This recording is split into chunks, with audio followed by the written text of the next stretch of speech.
Hello, vinyl community, and welcome back to Mike's Vinyl Experience. Thank you so much for being with me here today. I appreciate each and every one of you.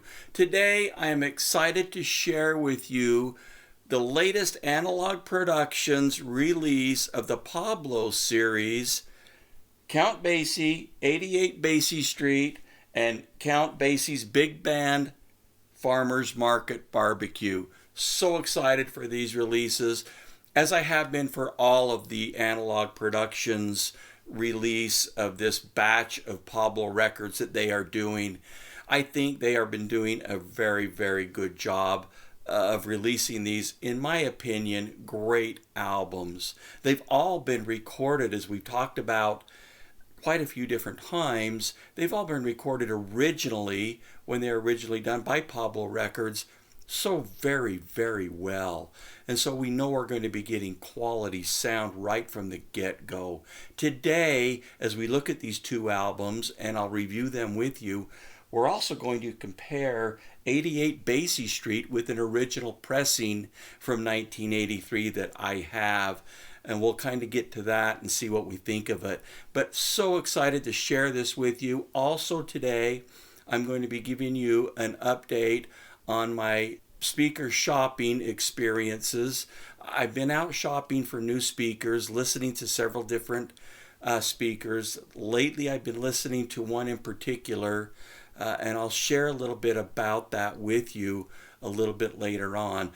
As I've talked about before, especially when we did the room tour, I really want to update my 30-plus-year-old main portion of my stereo, which is speakers, amplifier, and preamp, which would include phono preamp, digital to audio DAC, that kind of thing. So I'm really kind of trying to figure out exactly what to do there, and I just want to share with you some of my experiences, brief as it might be, in speaker shopping this past week. So let's go ahead and get started. We'll dive in and let's review Analogue Productions album release of 88 Basie Street, Count Basie and His Orchestra.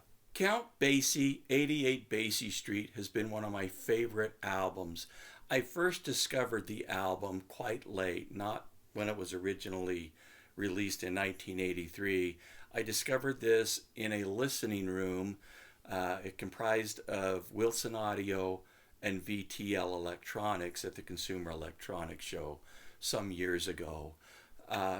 Wonderful, wonderful song. Once I heard most of side A of this album, I quickly ran out and found this original pressing and purchased it. And it's been one of my favorite go-to albums. As we've talked about so darn many times, and many others have talked about it as well, Pablo records have all been recorded so very, very well right from the start. And so they're just all good. In fact, the 25 or so Pablo records that I currently have, there's not a one of them that is not a quality sounding album. Yes, some music is better than others. Some albums I like better than others, obviously. But every one of them that I have are just great sounding, excellent, well-recorded albums from Pablo Records. So when Analogue Productions announced this series, I jumped right into it and thought, I've got to have these. Today, I have the first opportunity to review with you and compare one of Analogue Productions' remastering works of Pablo Records, and we're going to do that today with 88 Basie Street. Let's go ahead and get started with what Analogue Productions is doing with this album. First off, the album was remastered by Kevin Gray at Coherent Audio. And so you always know when Kevin Gray does something, he does a great job. He always has been one of my favorite remastering individuals. It just does a great job. The cover that you can see here is excellent. We'll have an opportunity to compare it to the original. Back cover is very nice. It's not a gatefold. The album, of course, you get inside, you get their flyer and advertisement for the rest of the Pablo series that they are doing, along with the Atlantic 75 and other Analogue Productions releases that they are doing, which is really pretty neat. It comes with a history of Pablo records, linear notes by Tom Fine, which I think is absolutely, if you can see that without a whole lot of glare, which I think is absolutely really cool. It's awesome. It's a great read. It's pretty dang neat to have that and to read through that. The vinyl, as we have talked about so darn many times with Analogue Productions, it's excellent. Now these are all 33 RPM, 180 gram, pressed at QRP, so the quality has always been good. I've never really had a whole lot of problems with Analogue Productions vinyl records. I did have to send one of the Atlantic 75s back because of a slight warp, but they immediately repressed it, no questions asked, and it was sent out really quick. So quality has always been very, very good with Analogue Productions, which I am grateful for. This has been one of my favorite albums I've talked about for quite some time. I listen to it frequently. And so I always, when I review an album, I take some good notes so that I can share with you my thoughts, my feelings towards what I'm hearing, the music itself, and so forth. And I've done that with 88 Basie Street. And before we get to the comparison of this, let me just kind of tell you really quickly what I observed in listening to each of these songs, which there is only 6 between the two sides. Count Basie, 88 Basie Street. On side 1, Bluesville, the piano, trumpet, bass, and percussion and drums are absolutely excellent. Top to bottom, excellent resolution, very quiet background on the vinyl for sure, but the resolution is just incredibly well. It's such a good job at recording this initially. Next song, 88 Basie Street, piano is absolutely solid. Count Basie's piano playing is phenomenal, not just on 88 Basie Street, the song, but the entire album. Horns sound incredibly great. Bass is full with very, very nice detail and depth, actually. Moving on to track 3, Contractor's Blues, excellent song with great solo sax. Solo guitar is very nicely captured in the recording. It's very extended and super, super clean. The high end on this album is just superb. It's just recorded with just a precision that makes you just really want to turn it up a little bit because there's no brightness to it at all. Sounds absolutely fantastic. Rolling over to side 2, The Blues Machine, probably the best song on the album in my opinion. Excellent resolution from top to bottom on this cut. Drums will jump out at you, and I do mean that. If you have this cranked up just a little bit, and I'm not talking about loud, but just at a comfortable listening level, you will definitely hear the resolution of these drums. It's incredible on this cut. Horns are clean and properly balanced. Piano is natural sounding. This is actually a fantastic song. I believe it's a demo-worthy track on the album. It's that good, I believe, and in my opinion. Katie, second song on side 2. Wonderful song, very laid back with exceptional clean and well balanced throughout the entire song. Excellent top end on the horns. Once again, no brightness, no edginess, just super well done. Balance from top to bottom is just really well put together. It sounds just very, very natural. Don't know if you could get a better definition than that, really. Last song on side 2, third song, Sunday at the Savvy. Excellent piano and bass, laid back in the beginning, but boy, excellent trumpet and solo, along with Count Basie's piano playing as the song develops and picks up in pace. Just a wonderful, wonderful song. My conclusion of the Analogue Productions version of this album, it's an excellent master of a great, great album. Sound is fantastic and true to the original. It really and truly is. So really, let's just cut to the chase. How does it compare to the original 1983 pressing of Count Basie's 88th Street? Let's just quickly take a look at it so that we can kind of compare the album cover side by side.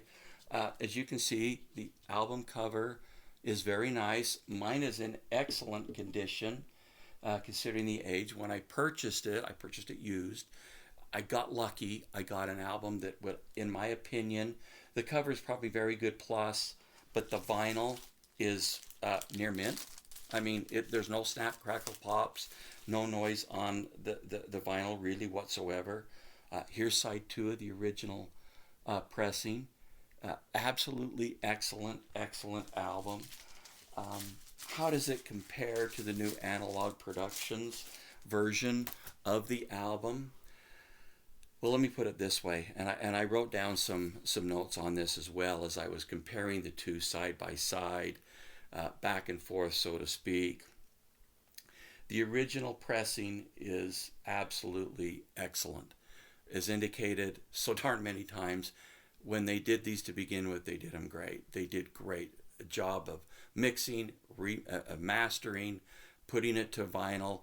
Quality control was certainly very important at that time, which we're all grateful for. To be frank and honest with you, in comparison, my original copy is excellent. It's near mint, nothing on it.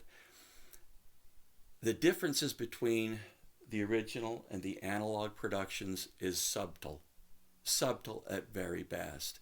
If you're like me, and if you happen to have an original pressing of 88 Basie Street, I probably would not encourage you to go out and buy the new Analogue Productions version of it.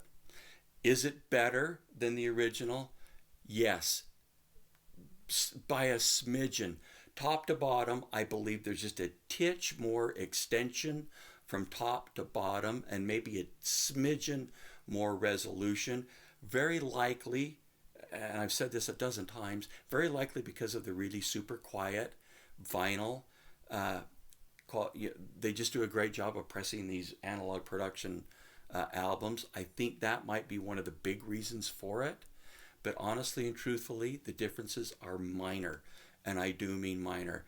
If you have a wonderful copy, I probably wouldn't encourage you to go out and buy it. However, after stating that, if you have a copy of the album, or if you don't have a copy of the album, say your copy's not really perfect and it has some snap, crackles, pops, then absolutely $40 is absolutely worth it to purchase the Analogue Productions version, because you're going to be getting a clean, absolutely brand new vinyl album, no snaps, crackles, or pops whatsoever. It's wonderful, it's clean.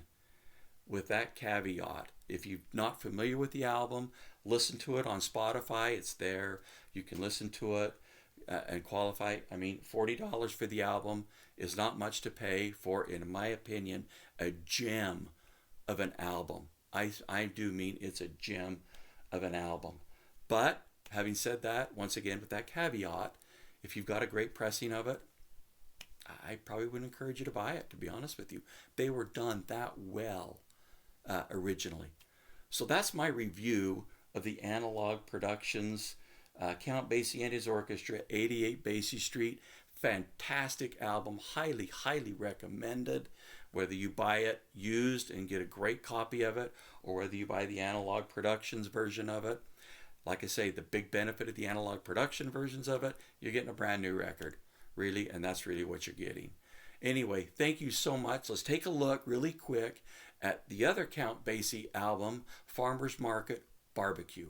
Count Basie's big band, Farmers Market Barbecue. I was so excited when Analogue Productions announced the Pablo series and that this title was one of the ones that they were going to be releasing. Super excited about this album.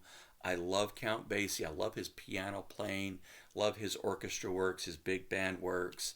Just love Count Basie and the work that he had done back in the 70s, even really into the 60s and 80s, of course. This one was released in 1982, I believe is correct. Yes, 1982.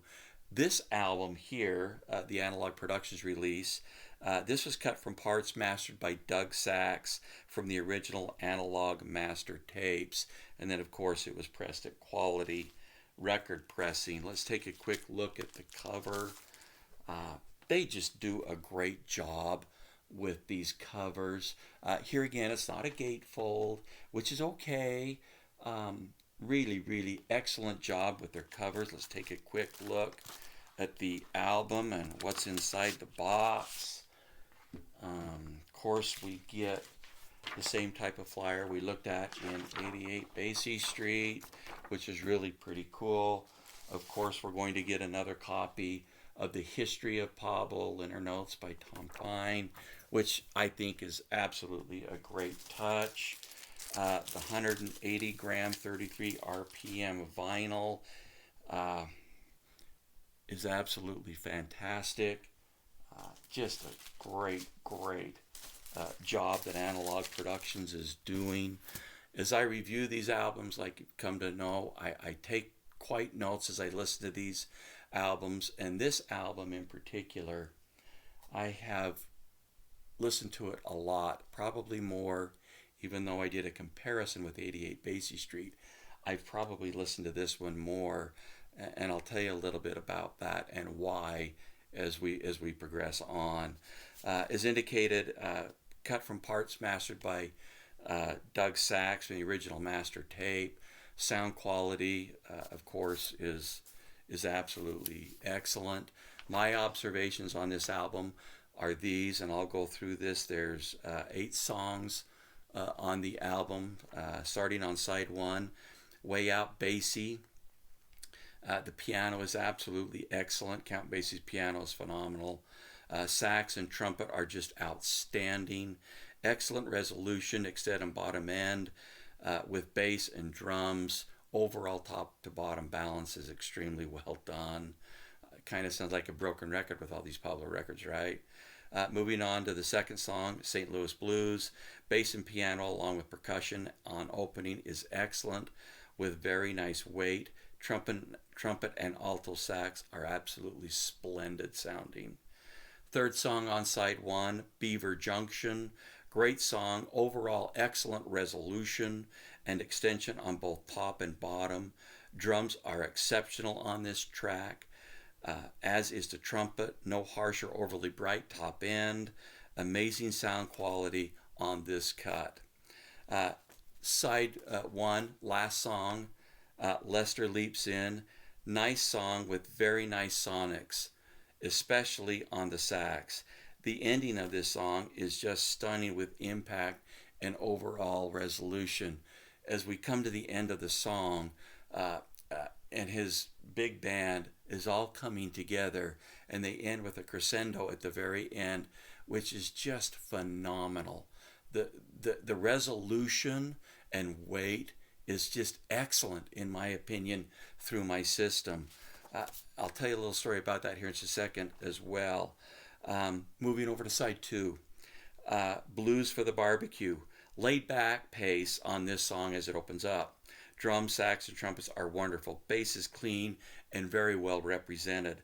Piano is absolutely beautiful and full-bodied, very natural sounding. Moving on to song 2, I Don't Know Yet. Piano and bass on the opening of this song is absolutely beautiful. Drums and percussion are great, as well as the horns on this cut. Top to bottom, resolution and balance is incredible. Number 3, Ain't That Something? Great song, more of the same. Just excellent sound throughout. Balance is precise and excellent. It's a very easy, very wonderful listen. The last song on side 2, Jumpin' at the Woodside. Piano intro is incredible. Saxophone as well. They're just absolutely wonderful. And I'll kind of give you my conclusion on this album. As of today, and the Pablo records that I have, which is around 25, maybe a little bit more now with the ones that I purchased in the Analogue Productions, so maybe moving on to 30 albums. This album here is my absolute favorite. The musicality of the album, I love. It's incredible. But the sound quality is equal to the wonderful music on this album. Uh, it's just absolutely stunning what's been accomplished on these. And I'm sure if you've got an original pressing of this, it's going to be very, very similar, as was the 88 Basie Street. And the comparison that we just done, my conclusion, the sound quality is stunning, music is absolutely wonderful. I simply cannot believe that I'm saying that about a big band type of music. Really big band type of music several years ago, and in particular in my youth, it wasn't my cup of tea at all. But boy, I tell you what, I sure love it now. I just love the absolute sound of this type of music. I'm hooked. I'm not only a Count Basie fan, but I'm a Pablo Records fan. I just think the sound quality is incredible. The musicality on this album is equally as incredible. Great, great, great album. In my opinion, $40 for this album, if you don't already have it, or if you've got an album that's an original pressing that's not in the best shape, $40, it's an absolute worth buy. It's that good of an album. Vet it out on Spotify, listen to it, but I highly recommend this album. This is absolutely my favorite Pablo record that I have. Granted, I've only got about, well, now 30, but by far, this is my favorite of the Pablo records that I have. As I've talked a little bit about, mostly in my room tour video, over the next year or so, I'm very anxious and excited to update my stereo listening system. I really would like to replace my 30-plus-year-old Bowers & Wilkins 803 Matrix Series 2 speakers. Great speakers, absolutely flawless and work wonderfully, but they are getting 30-plus years old. I'd also like to replace my Class A preamp and my Class A amplifier as well. Along that, I would like to have, if the new preamp has a built-in phono preamp, okay. If not, I need to upgrade my phono preamp. I'd like to also upgrade my audio DAC for high-resolution audio files and SACD and CD. So those are some of the priorities that I'm doing. And I've really been searching and looking for speakers as of late. I believe speakers, at least in my opinion, everyone has their ideas and thoughts, but I believe speakers are the most important portion of an audio system. Dating back years and years, back into the 70s when I first started getting into high-end audio, speakers were always really the main focus of an audio system, and probably where most people at the time, and people will have different opinions, of course, indicating that you should probably spend the vast majority of your budget for a sound system on the speakers, since they are really going to have the biggest signature of your sound system, which I do believe that is true even today. Even though we're looking in speakers, we're looking for speakers that are natural sounding, speakers that add as little color as possible to the music that you are listening to, which is, I guess, the overall goal that people are looking for. Well, lately, as I've been searching for speakers, I've been looking at many different brands. Still have a couple of speakers that I want to listen to, but I'll need to probably travel out of state, maybe to Denver, Colorado, or Las Vegas, Nevada, maybe even California, to listen to what I want to listen to. But I've been listening to a couple of speakers lately. I've really been focused in and listening to the Wilson Audio Sabrina speakers. And I've been up listening to those 2 or 3, 4 different times in the past couple of months. I took this album with me just recently, just a few days ago, to listen to the Sabrinas again. I think this album has just incredible resolution and incredible music. I think it's a good representation of a natural sounding piano and an overall big band sound. I took others as well, but this album was one of the ones that I featured and really wanted to listen to. And as I did that, I was pleasantly surprised at the wonderful sound that the Sabrinas portrayed with this great album. I did, while I was there, make probably probably a mistake. I sit down and listen to these speakers, the new Wilson Audio Watt Puppies 50th anniversary speakers that came out this past June 7th. Really probably shouldn't have done that, because that was a very exhilarating, thrilling, hair on the back of your neck, not that I have a lot, standing up type of moment. And so that's really kind of thrown a wrench into my plans of what I was considering doing. I was really hoping that I could purchase a pair of speakers and maybe even an amp and a preamplifier at the same time.